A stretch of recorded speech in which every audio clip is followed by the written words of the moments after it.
So, web section of 2023, we've got a website for a fair, and people can buy tickets for shows taking place during the fair.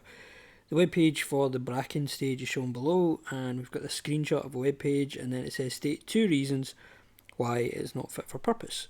Well, we're not given a detailed description here, but we can work it out using almost common sense. See, these two have got a buy button, so there's no buy button here for this one, and there's no price for this one.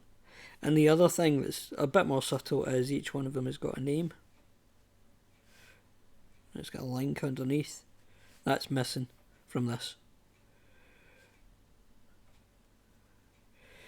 What's meant by an internal hyperlink? So an internal link is a link to another page in the same site, as I've already written in there. Now imagine if I've got like my navigation structure, which we're going to be doing later anyway. This is my home page, and then see I've got 2 pages here, and these are my internal links. But then maybe I've got a link that's one way to somewhere else, to a different website, and that's external. So my internal links are links that are within the same site. The website's been created to help users play video games. It uses animated images, state a suitable standard file format, so it's GIF because a GIF supports animation. And then it says the animated images were taken from another website. Describe how the Copyright Designs and Patents Act protects the right of the original creators.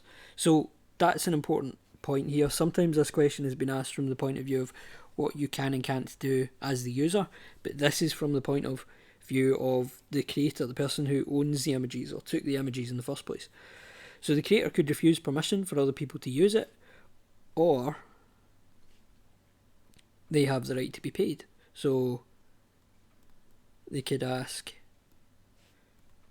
to be paid for use, and if they're not paid and they want to be, then they could just refuse you permission to use it in the first place. And then describe a benefit of using an external CSS file. This is the last short web question. So changes only need to be made once, and then they'll affect all the pages that use the same CSS, which effectively is going to save time. So imagine I've got my CSS file, and then each of my web pages that use HTML.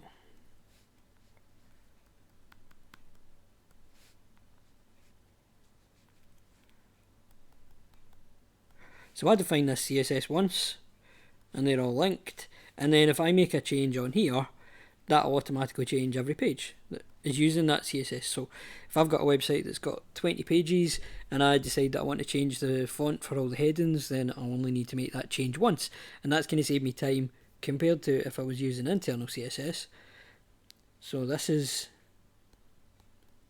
external. If I had internal CSS, then every page is going to have CSS and HTML.